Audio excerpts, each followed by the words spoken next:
First time I picked up a Spartan TF ball, I knew it was built different. You know that feeling from that first moment on, never leaves your hand. It raises you, lifts you to new heights, got you doing things like that. And once you're hooked, ain't nothing gonna stop. It teaches you to be a student first, to lay it all out, just to do it again. And again. From the moment you pick up a TF ball, it's always there for you. Now do something with it.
order, leading scorer 58-21 in favor of Team Leomots.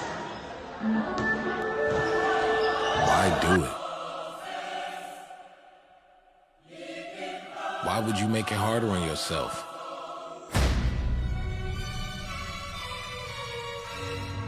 Why chance it? Why put it on the line?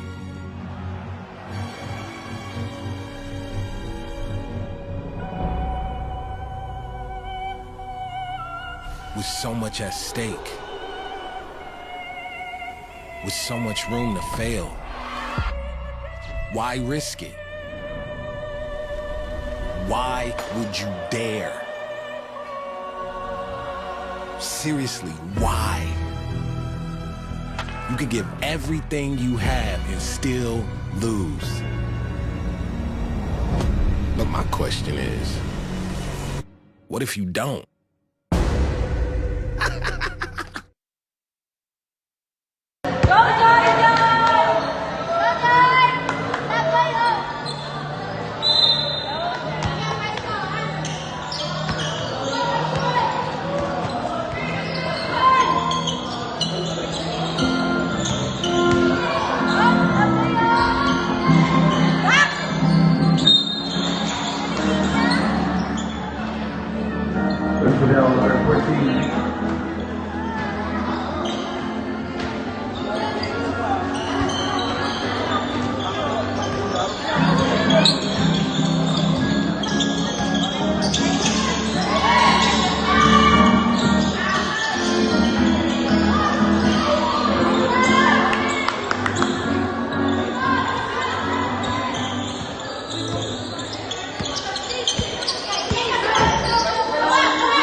Number 14.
Personal number 11, first personal foul, Rodas.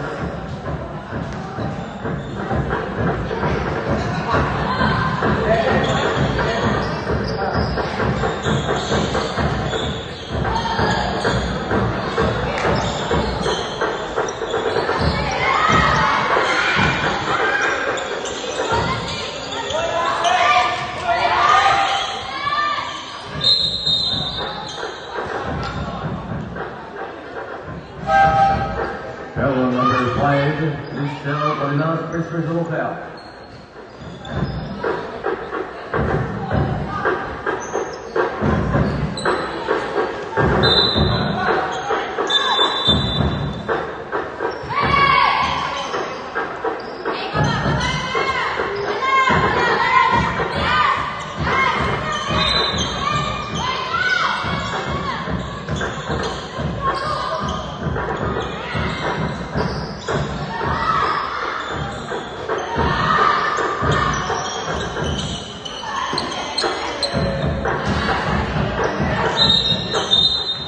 Rolling by Wilson.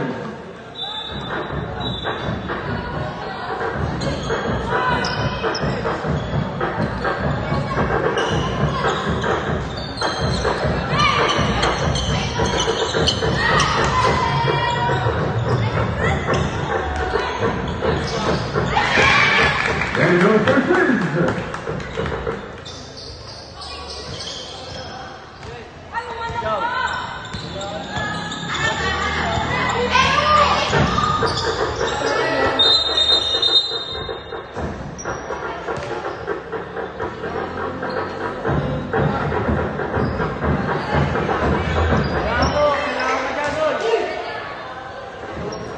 Rachel, all over 05. 3 minutes out, number 05, Balina.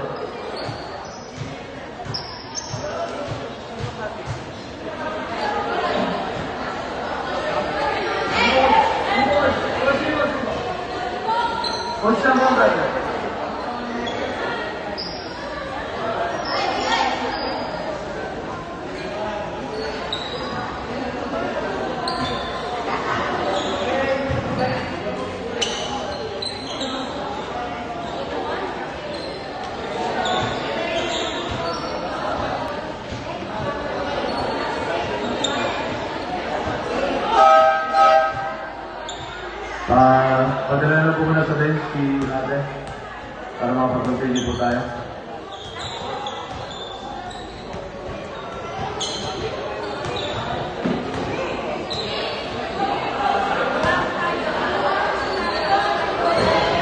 Substitution, Uniqueness in, Uniqueness to the future.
Bell number 5, Crystal 49, third personal foul.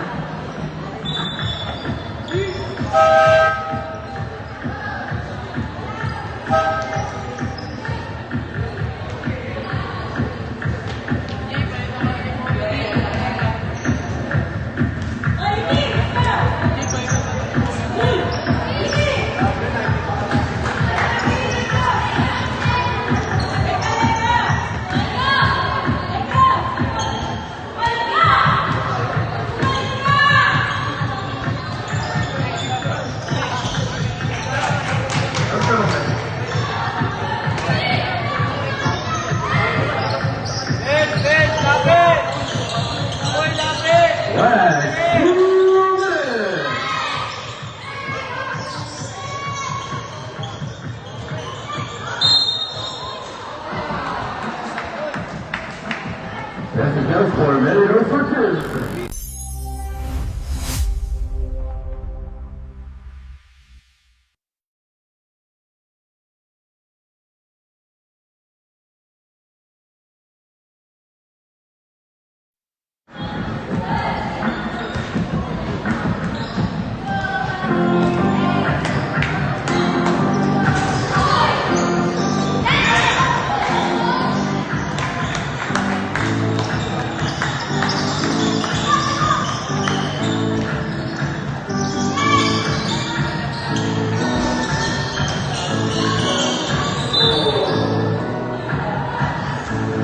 Bell under 14.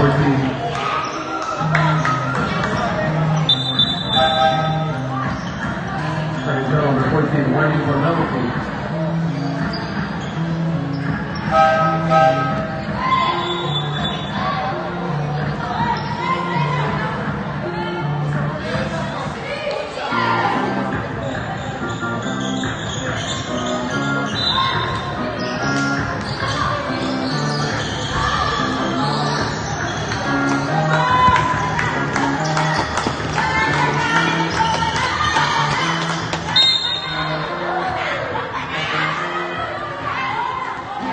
Bell on number 24. Rich Bell on either one. 32, Gloria Logan. Just the Robles.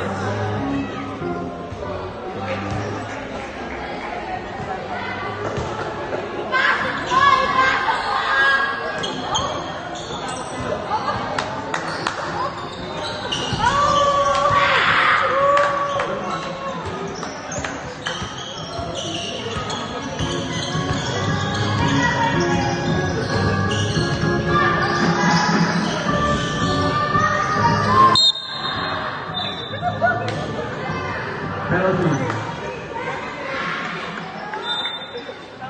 Third personal penalty come on and down.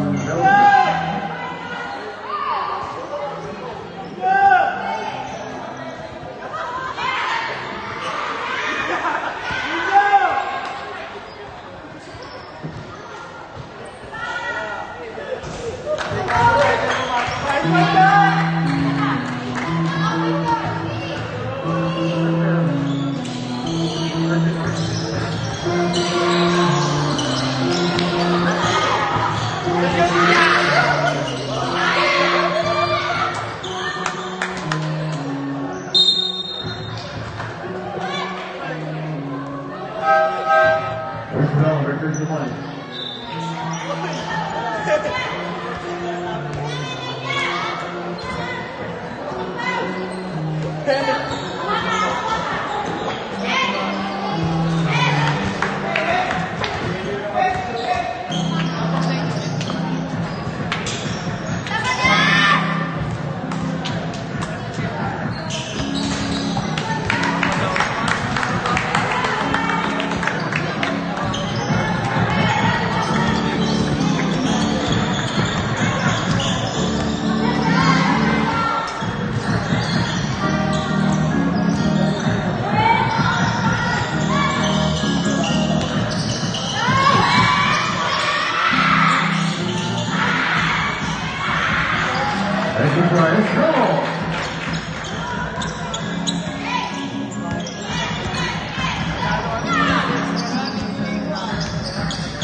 number 69, Ikoshi World Mayor Kim Maymon. Congratulations. Tapos nga, na-realize ko yung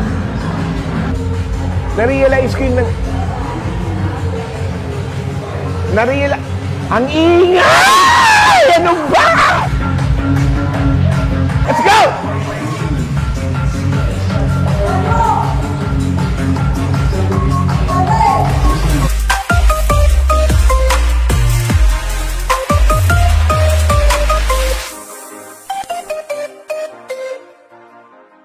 Ako si Wally Bayola, kasama ako sa Dabar Cards host ng noontime show Eat Bulaga.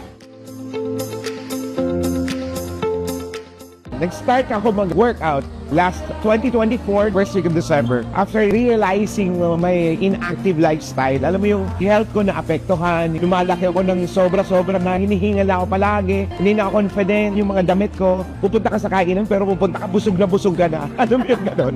Na nahihiya na ako. Yun yung mga factor kung bakit I decided to do workout na talaga para kumbaga manumbalik ko yung energy kasi sa amin sa comedian, mas more on movements kami. Alam ba, kumakanta pa ako, tapos magpapatawa, hindi na ako maka-joke kasi hinihingal lang.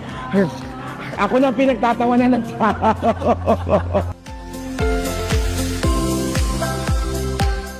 Gusto ko yung halo-halo na strength workout, tapos yung cardio, yung circuit. Kasi yun ang kailangan ko yung endurance, stamina. Alam mo, pag pagod ka sa trabaho, tapos pag pupunta ako rito na parang ayaw ko mag-workout. Pero napakagaling ng coach ko, si Coach Harvey, kasi siya na mismo nagtitimpla ng ibibigay sa aking workout. So pag alam niya parang saan nga galing, taping. So binibigyan niya ako na light workouts lang na alam mo, ini-enjoy mo. At the same time, andun pa rin yung progress na natatrack namin at nakikita niya, oh, medyo okay to. Tapos tinatanong niya, oh, last week or last day, ano ginawa mo? Mag-leg naman tayo. Masaya kasi hindi ka talaga yung pahirapan ka na ayaw mo nang bumalik na gano'n na hirap. Parang ayoko na. It was a good training na ginagawa sa akin.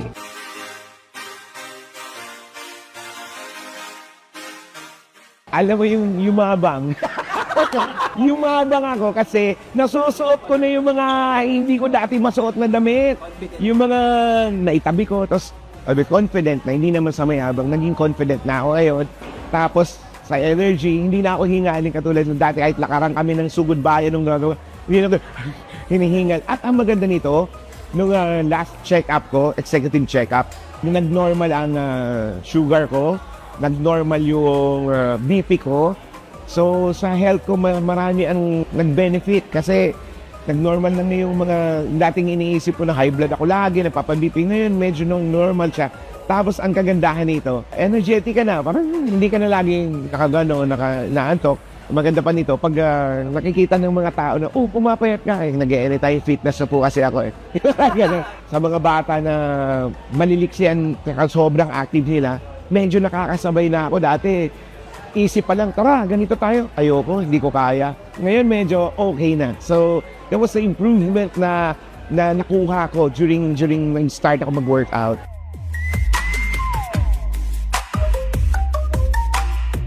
Kung bakit ko to napili itong Anytime Fitness Antipolo branch dito sa RPA, kasi convenient sa akin. Ang anak ko dito na nakatira sa Antipolo at flexible sa oras ko. After taping, after work, makakahabol pa ako sa PT. Masaya dito masaya yung community ng Anytime Fitness Antipolo kasi parang lahat ka mag-anak mo . May masaya, may makwento, mayroong tahimik lang. Parang pamilya talaga. Tsaka mababait ang mga coach, lahat.